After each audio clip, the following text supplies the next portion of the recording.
এই অ্যাপ দিয়ে পরীক্ষা দেওয়াটা খুবই সহজ, মানে এখানে খুব বেশি জটিল এমন কোনো কিছু নেই।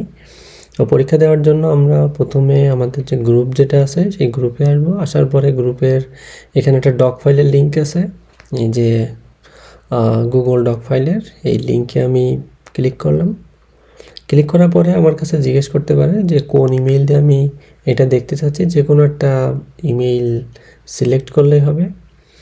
করার পর এটা ডিরেক্ট ওপেন হবে ডক ফাইলটা।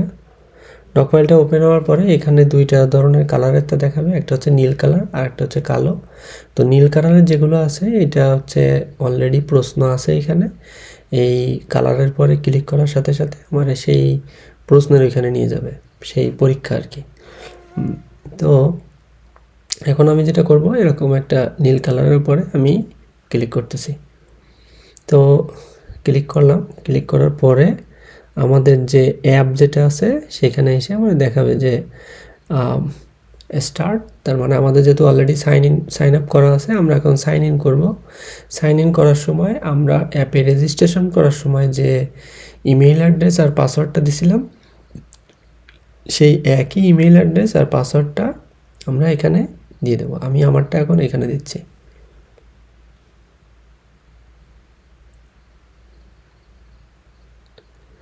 একটা জিনিস খেয়াল রাখতে হবে, এটা কিন্তু জিমেইলের পাসওয়ার্ড না, এটা হচ্ছে অ্যাপে রেজিস্ট্রেশন করার সময় যে পাসওয়ার্ডটা দেওয়া হয়েছিল সেটা।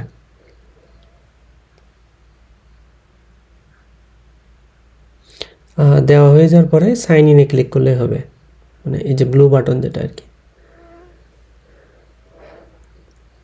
তো এইখানে আমার আগে যে পরীক্ষাগুলো দেওয়া হয়েছে সেইগুলোর এখন লিস্ট দেখাচ্ছে। আমি যেটাতে পরীক্ষা দিতে চাচ্ছি সেটা এখন দেখাচ্ছে না। তো এবার আমি আমার সেই ফাইলে আমি আরেকবার আসলাম, এসে জাস্ট আবার একটু ক্লিক করলাম যেটাতে পরীক্ষা দিতে চাচ্ছি এবং আমার দেখাচ্ছে যে এই হচ্ছে তার অপশন। এবার রিকোয়েস্ট টু অ্যাটেন্ডে ক্লিক করার পরে আমার ডিরেক্ট এখানে নিয়ে আসবে। আনার পরে এবার হচ্ছে আমি পরীক্ষা দেওয়ার জন্য স্টার্ট এক্সামে ক্লিক করব। তবে তার আগে আমি একটু দেখে নেব যে এখানে পাস মার্ক হচ্ছে 40 আর সময় হচ্ছে 40 মিনিট। তো এবার আমি পরীক্ষা দেওয়া যে শুরু হয়ে গেছে আমার এখন।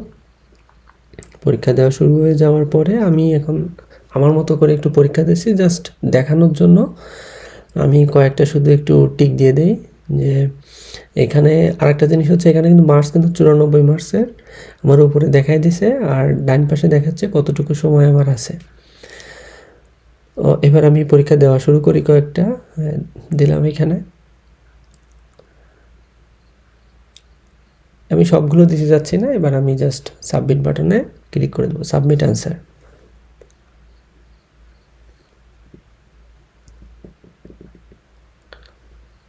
ক্লিক করার সাথে সাথে একটু সময় নেবে, নেওয়ার পরে দেখাই দিবে যে আমার আসলে কত মার্কস আমি পাইছি। তো আমার এখানে দেখাচ্ছে 94টা প্রশ্ন ছিল, টোটাল মার্কস ছিল 94। 6টা প্রশ্নের আমি উত্তর করছি, তার ভিতরে 2টা হয়েছে নেগেটিভ মার্কসের জন্য কাটা গেছে 1, আর আমি ফাইনাল মার্কস পাইছি 1। 88টা আমি কোনো উত্তরই করি নাই। আর এগুলোর সব উত্তর আসলে কি কি সেটা দেখার জন্য পাশে যে অ্যান্সার শিট আছে সেখানে ক্লিক করলে সবুজ কালারের যেগুলো দেখাচ্ছে ওইগুলো আসলে আমার সঠিক উত্তর, আর লাল কালারের যেগুলো এগুলো হচ্ছে ভুল উত্তর।